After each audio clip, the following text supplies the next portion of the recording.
लड़कियों की dead body के साथ रेप करता था, कुछ लड़कियों की डेड बॉडी के साथ रेप नहीं करता था। वो एक मेरी कमजोरी है। कभी कभी खून देख के भी गरम नहीं होता मैं।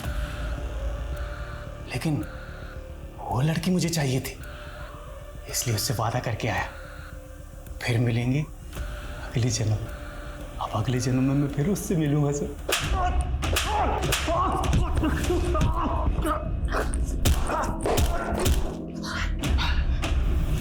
ये तेरा आखिरी जन्म है। इस वक्त रघु न्याय की हिरासत में है। पुलिस जल्द ही उसके खिलाफ कोर्ट में चार्जशीट फाइल करेगी। रघु ने अपने स्टेटमेंट में यह कबूल किया कि पिछले 3 सालों में उसने कई लड़कियों को मॉलेस्ट किया था, उनके साथ जबरदस्ती की थी। लेकिन कभी किसी लड़की ने रघु के खिलाफ शिकायत दर्ज कराने की हिम्मत नहीं की और शायद इसी वजह से रघु की हिम्मत और बढ़ी। रघु का कोई क्रिमिनल रिकॉर्ड ना होना भी एक अहम वजह था कि इतने सालों में रघु कभी पुलिस की रडार में नहीं आया। हमारा डर ही रघु जैसे विकृत लोगों का हथियार होता है। आफिया एक निडर लड़की थी। वो इस बात को अच्छी तरह से समझती थी कि लड़कियों की खामोशी ऐसे मनचलों का हौसला बढ़ाती है। आफिया अब वापस लौटकर नहीं आएगी, लेकिन आफिया के भीतर अपने स्वाभिमान के लिए लड़ने का जो जज्बा था, उससे हम सबको सीख लेनी चाहिए। औरतों के लिए सुरक्षित समाज बनाने के लिए जरूरत है इस सितम के खिलाफ आवाज उठाने की। जब तक हम चुप रहेंगे, सितम का ये सिलसिला यूं ही चलता रहेगा। ये चीखें खामोश नहीं होंगी। अब मैं सोनाली कुलकर्णी आपसे विदा लेती हूँ। फिर मिलेंगे क्राइम पेट्रोल सतर्क जस्टिस रीलोडेड के एक नए केस के साथ। तब तक मास्क पहने, सैनिटाइजर का इस्तेमाल करें और सोशल डिस्टेंसिंग का ध्यान रखें। अपना और अपने परिवार का ख्याल रखें। देखते रहिए क्राइम पेट्रोल सतर्क justice reloaded. Kulkarni crime petrol सतर्क की श्रृंखला में आपका स्वागत करती हूँ। कई बार मीडिया का दबाव केस सॉल्व करने में अहम भूमिका निभाता है। जब कोई केस अखबार की सुर्खियां बनता है, टीवी पर उसे लेकर डिबेट होती है, तो स्वाभाविक रूप से जनता भी उस केस से जुड़ती है, जिससे पुलिस और प्रशासन पर उस केस को सॉल्व करने का दबाव बढ़ता है। आफिया का केस भी अखबार और न्यूज चैनल पर काफी उछला। यही नहीं, इलेक्शन के दौरान चुनावी मुद्दा भी बना। पर अफसोस कि इंसाफ के बजाय आफिया की अम्मी नजमा को सिर्फ खोखले वादे और झूठी उम्मीदें ही मिली। मानो आफिया की केस फाइल नेताओं के लिए वोट बटोरने का एक जरिया बनके रह गई। आइए जानते हैं क्या थी आफिया की कहानी।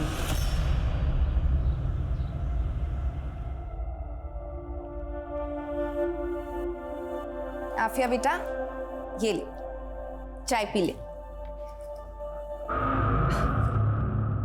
तू फिर वही कर रही है, मना किया है ना तुझे? अम्मी, आप तो जानती हैं ना, वहां लड़कियों के साथ सही बर्ताव नहीं होता, उनके साथ छेड़छाड़ होती है, बराबरी का हक नहीं मिलता। यहाँ तक कि प्रोफेसर्स भी ऐसे देखते हैं जैसे मानो कह रहे हो कि लड़की है, उतनी काबिल तो नहीं होगी। अरे आफिया, कॉलेज में तो होता ही है ये सब, और सिर्फ कॉलेज ही नहीं, हर जगह होता है। औरत और मर्द का ये फर्क खुदा ने बनाया है। नहीं अम्मी, खुदा ने मर्द और औरत बनाए, फर्क हमारी सोसाइटी ने बनाया। नज़मा, नज़मा, नज़मा दरवाजा खोल। अशफाक, तुम्हें मना किया ना यहाँ आने के लिए? शौहर हूँ तेरा, और ये घर मेरा भी है। आपका नहीं, मेरे अब्बू का। देख, तू तो मेरे मुंह लग मत। क्या चाहिए तुम्हें अशफाक? अरे अपनी बीवी चाहिए। चलो तुम दोनों मेरे साथ। मैंने रजिया को मना लिया है, तुम दोनों अब मेरे साथ मेरे घर पे ही रहोगी। चलो। तुम्हारी दूसरी बीवी और बच्चों के साथ? क्यों? ताकि मेरे पीछे से तुम मेरे इस घर को बेच सको? देखो अशफाक, मैंने कभी तुम्हें अपना शौहर माना ही नहीं है। अरे तेरे मानने से क्या होता है? निकाह हुआ है हमारा। मैं इस निकाह को भी नहीं मानती। चलना पड़ेगा तेरे को मेरे साथ। चल चल चल। मुझे हाथ छोड़िए मेरी अम्मी का, वरना मैं पुलिस कंप्लेन कर दूंगी। तो तू अब मुझे पुलिस की धमकी देगी? अगर तू मेरे सगी भाई की बेटी ना होती ना, तो कब का काट के दबना चुका होता तुझे। तुम लोग चाहे मानो या ना मानो, लेकिन दुनिया मानती है कि मैं तेरा शौहर हूं और इस आफिया का सौतेला बाप। और 3 बेटियां हैं मेरी, और मैं नहीं चाहता हूं इस आफिया के चाल चलन की वजह से उनके निकाह में दिक्कत आए। संभाल के रख अपनी बेटी को, और इसको कोई हॉस्टल भेजने की जरूरत नहीं है।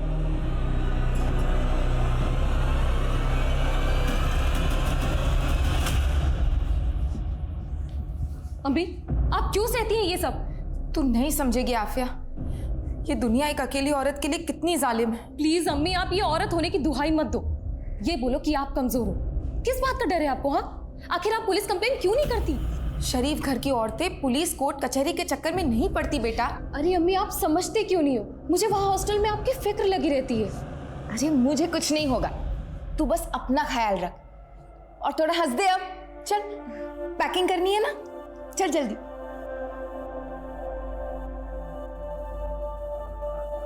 ये ले आफिया, कुछ पैसे रख ले। अम्मी, मैं मैनेज कर लूंगी। एंड आई नो यहाँ पर फैक्ट्री में आपको ज्यादा जरूरत पड़ेगी, और वैसे भी मैं वहाँ ट्यूशन पढ़ाती हूँ ना, उसके पैसे आने वाले, टेंशन मत लो। बहुत सयानी हो गई है तू, लेकिन मैं भी तेरी अम्मी हूँ, चुपचाप रख ले। और आफिया, ये देखना जरा, ये डॉक्टर है, बहुत पैसे कमाता है। अम्मी, आप तो चाहती थी ना कि मेरा निकाह ना हो अभी। आप चाहती थी कि मैं पढ़ाई करूं। तेरी इस अम्मी ने बहुत गलतियां की हैं और मैं नहीं चाहती इन गलतियों का असर तेरी जिंदगी पर पड़े। तू बस निकाह कर ले, इससे मेरे कलेजे को सुकून मिलेगा। अम्मी, मैं निकाह करूंगी, जरूर करूंगी, लेकिन किसी के डर से नहीं, अपनी मर्जी से, अपनी खुशी से।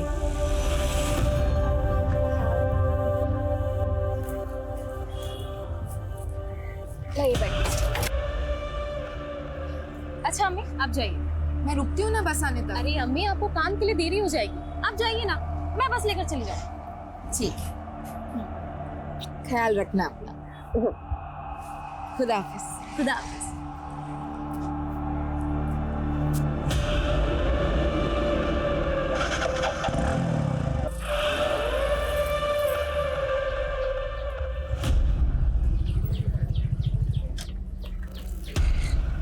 आफिया, क्या बिना मिले ही जा रही हो? नहीं, ऐसी कोई बात नहीं है। जा रही है वो आफिया अपने हॉस्टल। पता है ना क्या करना है।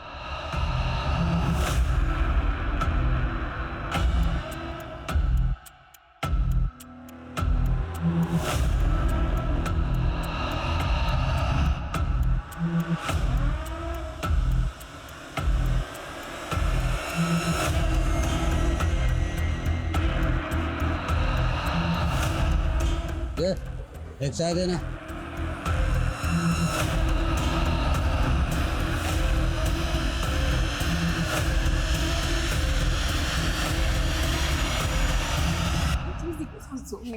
हे गाइस, हाय, हमारी झांसी की रानी आ गई।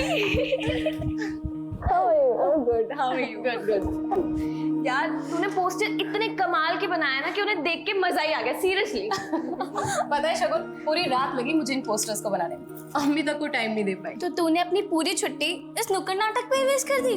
और नहीं तो क्या। कमाल है तू भी। वो तो मैं हूँ। अच्छा लिसन, अभी मैं चली फ्रेशन अप होने, तुम लोग अपने गॉसिप कंटिन्यू करो। हाँ, तुम्हें जरूरत भी है, जाओ। चल चल।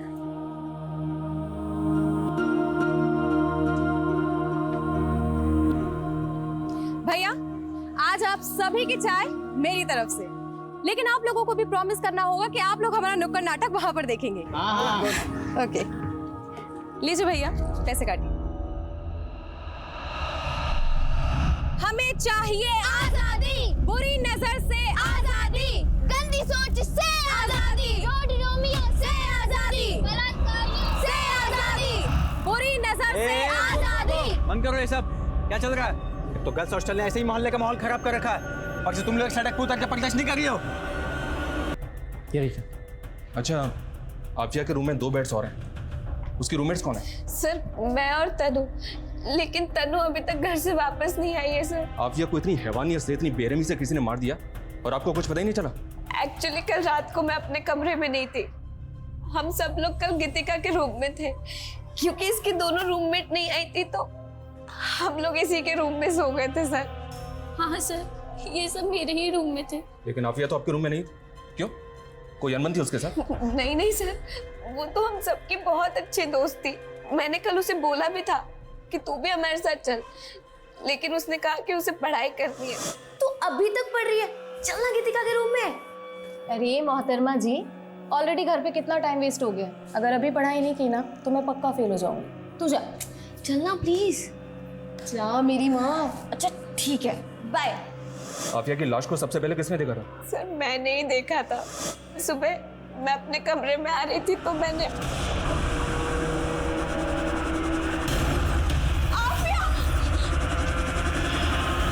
आफिया का किसी के साथ कोई अफेयर था? कोई ब्रेकअप हुआ था उसका? नहीं सर, जहाँ तक मैं आफिया को जानती हूँ ऐसा कोई भी नहीं था। हो सकता है कोई ऐसा हो जो उसे पसंद करता हो, कोई डेटेड लवर टाइप। नहीं सर, ऐसा कोई भी नहीं था। लेकिन सर इस हॉस्टल के बाहर के लड़कों से आफिया की कुछ प्रॉब्लम चल रही थी और कल भी कुछ हुआ था। हाँ सर, कल दोपहर को हम सब बाहर नुक्कड़ नाटक कर रहे थे, तभी आफिया की वहाँ कुछ लड़कों से लड़ाई हो गई थी। और ये क्या आजादी आजादी का नारा लगा रखा है? और कितनी आजादी चाहिए तुम्हें? आजाद तो मैं हूँ, लेकिन अब मुझे पूरी औरत जाति की आजादी चाहिए। हमें इज्जत चाहिए, बराबरी का हक चाहिए और हमें हमारे तरीके से जीने का अधिकार चाहिए। लेकिन ये बहुत बड़ी बात है, तुम जैसे लोगों को समझ में नहीं आई। चलो गर्ल्स। रुकना, कहाँ जा रही है? अभी मेरी बात खत्म नहीं हुई है। आइंदा किसी भी लड़की को उसकी मर्जी के बगैर हाथ मत लगाना। मुझे थप्पड़ मारा तूने? तेरी तो भाई छोड़ मुझे। छोड़ूंगा नहीं तुझे, सबके सामने नंगा करके रखूंगा। छोड़ूंगा नहीं तुझे मैं। गलती मेरी ही है सर। इन लोगों ने तो कहा था कि पुलिस में कंप्लेंट करते हैं, लेकिन मुझे लगा बाहर के लड़कों से कोई सीरियस प्रॉब्लम हो गई और पुलिस इन्वॉल्व हुई तो लड़कियों पर खतरा बढ़ जाएगा सर। लेकिन सर मैंने ये नहीं सोचा था कि मेरे चुप रहने से ये सब हो जाएगा। आपके हॉस्टल में और कौन कौन मेल है? बस एक गार्ड मेल है और यहाँ तो कुक भी फीमेल है। आफिया का रूम यहाँ 3rd फ्लोर पे है और इस 3rd फ्लोर पे आने के लिए सिर्फ एक ही रास्ता है, ये सीढ़ियों से। एक काम करो, उस सिक्योरिटी गार्ड को भी अपनी कस्टडी में लो और वो लड़के जिनके साथ आफिया का झगड़ा हुआ था। Okay sir.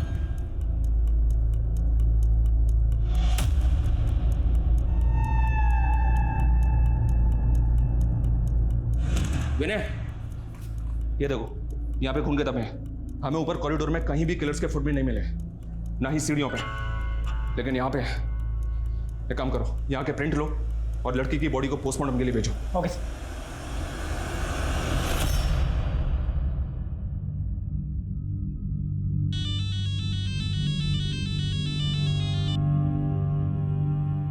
मना किया था ना मैंने कि आफिया को हॉस्टल मत भेजना, तूने उसे फिर से हॉस्टल भेज दिया। मर गई वो, अब चैन मिल गया तुझको।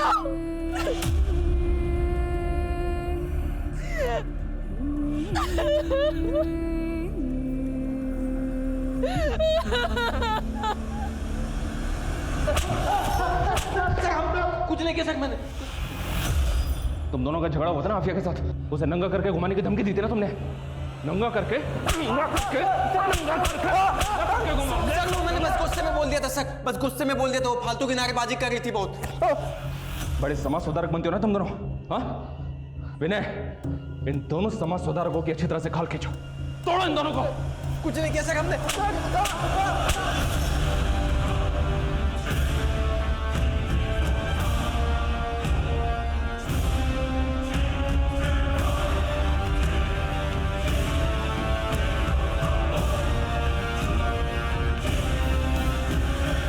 हमने गार्ड और उन लड़कों की हैंडराइटिंग को नोट पर लिखी हैंडराइटिंग से मैच किया सर। मैच नहीं हो रही है और आफिया की पोस्टमार्टम रिपोर्ट भी आ गई है सर। सर पर गहरी चोट लगने की वजह से उसकी मौत हुई थी। और रेप? सर रेप तो कंफर्म नहीं हुआ, बॉडी पर कोई डीएनए तो नहीं मिला, लेकिन सर नोचने के निशान है।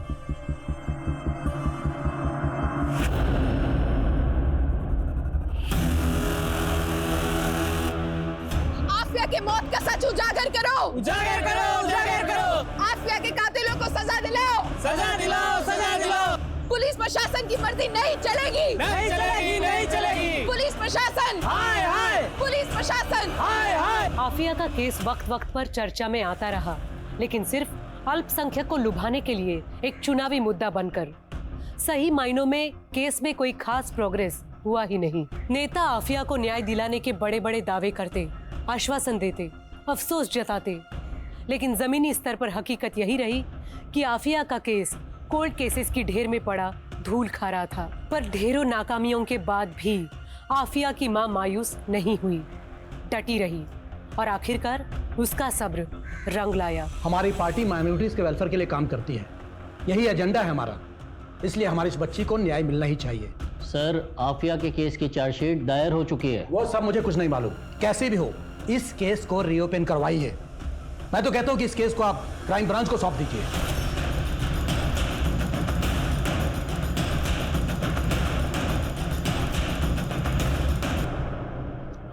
सर, इस केस में इन्वेस्टिगेशन करने जैसा कुछ है नहीं। आपको भी पता है ये सिर्फ एक पॉलिटिकल स्टंट है। लोगों को बहकाने के लिए किया जा रहा है। जानता हूँ जिंदल, लेकिन ऊपर से ऑर्डर्स है, इन्वेस्टिगेशन तो करनी पड़ेगी। चैंसो सर, ये केस ऑलमोस्ट सॉल्व हो गया है, चार्जशीट भी दायर हो चुकी है और आप कह रहे हैं कि इन्वेस्टिगेशन फिर से क्राइम ब्रांच करेगा। एनीवेज, हमने इस केस में संतोष को अरेस्ट किया है, ये बात तो आपको पता ही होगी। लेकिन किस बिना पे अरेस्ट किया था? ना तो संतोष की मां मानने को तैयार है, ना आफिया की मां मानने को तैयार है। मीडिया 50 सवाल ऊपर से खड़े कर रहा है कि जो आदमी ठीक से चल फिर नहीं सकता वो गर्ल्स हॉस्टल के 3rd फ्लोर पर बालकनी से कैसे जा सकता है? आशुतोष, कहीं ऐसा तो नहीं है कि तुमसे, तुम्हारी टीम से कहीं कोई गलती हुई है? मैंने सुना है कि उस दरमियान तुम किसी ट्रेजेडी से भी गुजर रहे थे।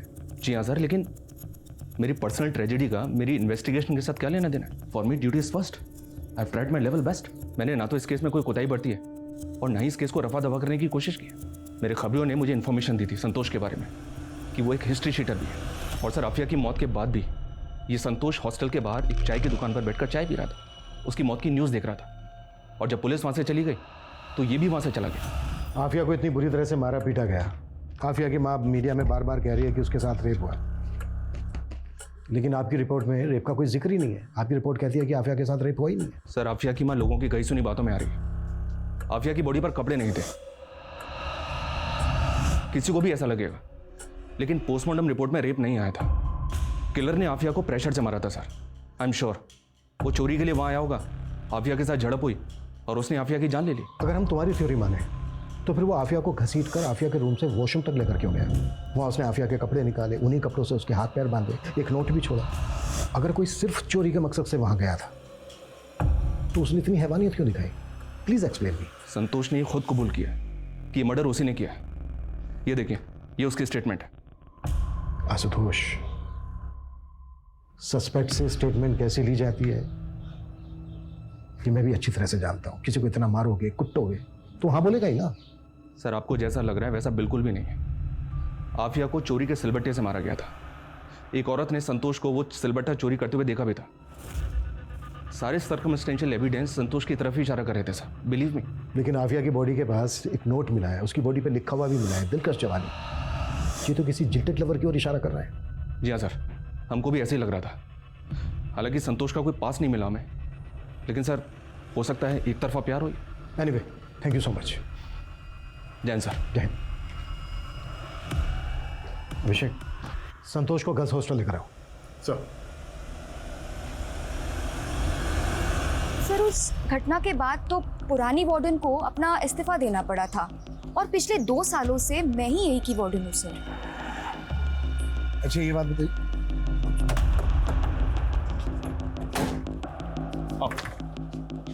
सर, ये संतोष है। साहब, मैंने कुछ नहीं किया है साहब। तू स्टेटमेंट दे चुका है अपना पहले ही। साहब, उन लोगों ने बहुत मारा था साहब। सच बोल रहा हूँ साहब, मैंने कुछ नहीं किया। ठीक है, रोना बंद कर। इधर आ।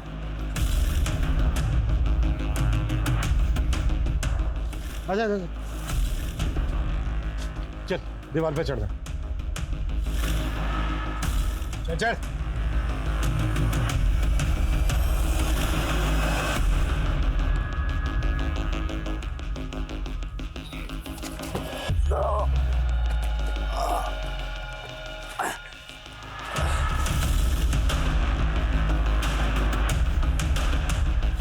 संतोष, इस केस में और किस किस पे शक था? सर, एक कार्तिक और सुनील। सर, ये दोनों अक्सर हॉस्टल के बाहर नेतागिरी झाड़ा करते थे और आफिया के साथ इनका झगड़ा भी हुआ था। और ये हॉस्टल का सिक्योरिटी गार्ड। इन सबको बुलाओ। ये कोई रैंडम क्राइम नहीं हो सकता। जिस किसी ने भी ये किया है वो आफिया पे नजर रखता होगा, उसको फॉलो करता होगा, उसने पूरी रेकी की होगी, तभी उसको पता चला होगा कि सारी लड़कियां एक ही कमरे में। इस केस से जितने लोग भी जुड़े सबको बुलाओ। सर, 2 साल पुरानी बात के लिए आपने मुझे यहाँ क्यों बुलाया? मेरे हस्बैंड और मेरे इन-लॉज को ये सब बिल्कुल नहीं पसंद। 2 साल पहले तुम्हारी रूममेट की जान गई। हमें पता चला है कि वो तुम्हारी बहुत अच्छी दोस्त भी थी। हम श्योर तुम भी यही चाहती होगी कि तुम्हारी दोस्त को इंसाफ मिले। हम बस तुमसे ये जानना चाहते हैं कि उस दिन किस किस वक्त पर क्या क्या हुआ था। मैं आपको एग्जैक्ट टाइम तो नहीं बता सकती, लेकिन उस दिन क्या क्या हुआ मैं वो बता सकती हूँ। एक दिन पहले ही आफिया नागपुर से पुणे आई थी। सर हम लोग अगले दिन कॉलेज गए। हॉस्टल के बाहर हम लोगों ने नुक्कड़ नाटक किया। वहाँ हमारा 2 लड़कों से झगड़ा हो गया था, जो हम पहले ही बता चुके हैं। सर हम उसी रात गीतिका के रूम में चले गए थे पार्टी करने के लिए। हमारी आंख लग गई और हम वहीं सो गए। सुबह जब हमारी आंख खुली, हम वॉशरूम की तरफ गए तो हमने देखा कि आफिया की लाश वहाँ थी। इससे ज़्यादा हम और कुछ नहीं जानते सर। सर क्या बताऊं क्या हुआ था। 2 साल बीत चुके हैं इस बात को, और सच कहूं तो मुझे भी कुछ अच्छे से याद नहीं। तुम लोगों ने किसी तरह की कोई आवाज़ सुनी थी उस दिन? नहीं सर, एक्चुअली उस दिन हॉस्टल के आसपास कोई फंक्शन था तो बहुत शोर था, इसलिए कुछ सुनाई नहीं दिया। सर, वार्डन किरण शर्मा यहाँ से जॉब छोड़ के दिल्ली शिफ्ट हो चुकी है। मैंने उसे बुला लिया है। और वो दोनों लड़के अंकित और सुनील, उनका क्या हुआ? सर वो दोनों भी पुणे छोड़कर जा चुके हैं। मैंने उन्हें भी इन्फॉर्म किया है।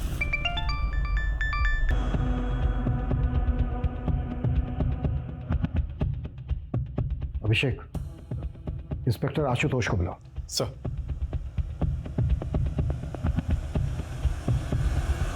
क्राइम स्पॉट या हॉस्टल के कॉरिडोर में कहीं पर भी फुटप्रिंट नहीं मिले। Right sir. लेकिन स्टेयर्स के पास मिले। इतना तो साफ है कि किलर के जूतों पर आफिया का खून लगा हुआ था। उस हिसाब से तो कॉरिडोर में भी मिलने चाहिए थे। जी हाँ सर, हमको भी ऐसे लगा था।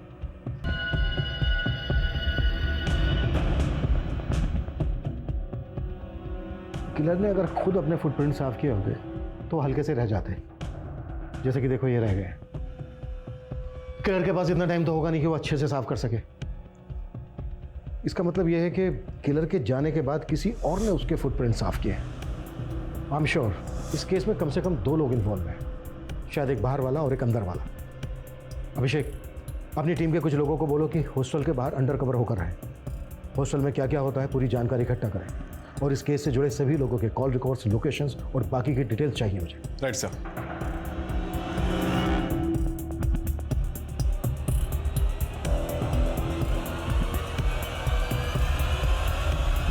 सर लोगों की बातों से मैं इतना परेशान हो गई थी कि मुझे पुणे छोड़कर दिल्ली शिफ्ट होना पड़ा।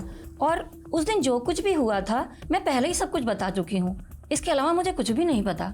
सर उस वक्त अक्ल नहीं थी, इसलिए नेता वेता के चक्कर में लगे रहते थे। लेकिन अब बात समझ में आ गई कि जब घर में पैसे और नौकरी की बात होती है, कोई नेता हाथ थामने नहीं आता। सर पहले ही हमारी बहुत बदनामी हो चुकी है, बीवी बच्चे वाले हैं सर हम। सर बहुत मुश्किल से हमने फिर से अपनी ज़िंदगी की शुरुआत की है। अब हमें बख्श दीजिए सर। हमें पुलिस वालों ने बहुत मारा साहब। हम तो बोल बोल कर थक गए थे कि हमने कुछ नहीं किया। वो तो माता रानी का शुक्र है कि आप लोगों ने उस राक्षस को पकड़ लिया, वरना हमें सूली पर चढ़ा देते। गरीब की सुनता ही कौन है। सर कोई छोटा सा भी ऐसा क्लू नहीं मिल रहा है जिससे हम ये जान पाएं कि इसमें किसी और की इन्वॉल्वमेंट है, पर हम कोशिश कर रहे हैं sir. I will keep you update sir. Abhishek sir, call records की क्या अपडेट है? सर ये उन सबके ही मोबाइल रिकॉर्ड्स हैं सर, बाकी सब तो क्लीन है। एक बस गीतिका के मोबाइल पे नागपुर से कॉल आ रहे थे, वो भी आफिया के घर के पास के पीसीओ से। इससे क्या साबित होता है? हो सकता है उसकी कोई जान पहचान वाला हो सकता है सर, लेकिन गौर करने वाली बात यह है कि गीतिका को 2 साल पहले तक ये कॉल्स आ रहे थे, और आफिया के मर्डर के बाद से गीतिका को ये फ़ोन कॉल आना बंद हो गए। और अब जब ये केस दोबारा से रीओपन हुआ है तो गीतिका को उसी पीसीओ से दोबारा फ़ोन आ रहे हैं। बुलाओ गीतिका को। सर।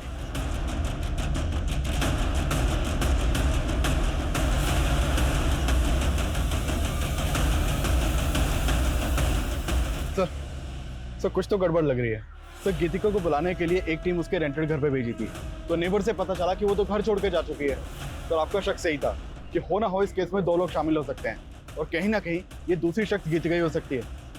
ये भी तो हो सकता है ये केस रेप केस हो ही नहीं, इसमें दुश्मनी का एंगल हो, किसने दुश्मनी निकाली हो आफिया के साथ। पुलिस को गुमराह करने के लिए क्राइम सीन को इस तरह से सजाया गया कि जिल्टेड लवर और रेप एंड मर्डर का केस लगे। अभिषेक पता करो कि गीतिका इस वक्त कहाँ पर है, और नागपुर से गीतिका को फोन कौन कर रहा था। आफिया की माँ से भी पूछताछ करो, शायद वहां से कुछ पता चले। सर। गीतिका? नहीं, मैंने गीतिका को कभी फोन नहीं किया। मैं तो उसे अच्छे से जानती भी नहीं हूँ। देखिए कॉल्स तो आपके एरिया से आते थे, उसका कोई दोस्त या कोई जानने वाला? मैं किसी को नहीं जानती। ठीक है।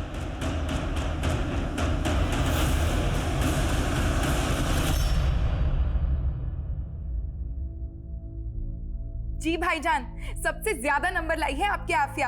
अखबार के दूसरे पन्ने पर उसका फोटो भी छपा है। हाँ, आगे जैसा आफिया चाहे। खुदा हाफिज। ये क्या अम्मी, आप अभी तक फोन पर लगे हो? अरे तूने खबर ही इतनी अच्छी दी है कि रिश्तेदारों तो क्या, पूरी दुनिया को बताना चाहती हूँ कि आफिया मेरी बेटी लाखों में और मेरी अम्मी करोड़ों में। देखना अम्मी, ये तो शुरुआत है, धीरे धीरे मैं इतना नाम कमाऊंगी ना कि आपको वर्ल्ड फेमस कर दूंगी।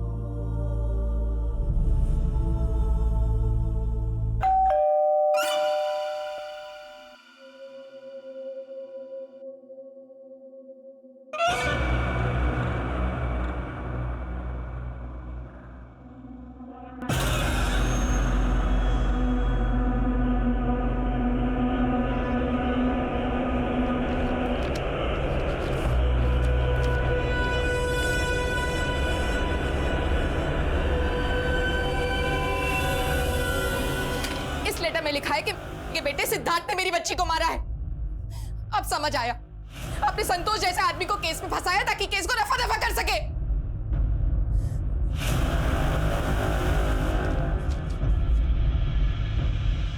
सर मैंने कहा ना आपसे, मैं किसी आफिया को नहीं जानता, बस न्यूज में देखा था 1-2 बार। हमने तुम्हारी 2 साल पहले की मोबाइल डिटेल्स निकलवाई थी।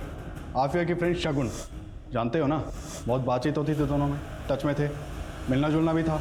हाँ सर, मेरा सिद्धार्थ के साथ अफेयर चल रहा था। सर मैंने आपसे एक बात छुपाई थी। असल में उस रात हम सारी लड़कियां गीतिका के रूम में छुपके से पार्टी कर रहे थे, जिसमें मैंने सिद्धार्थ को भी बुलाया था।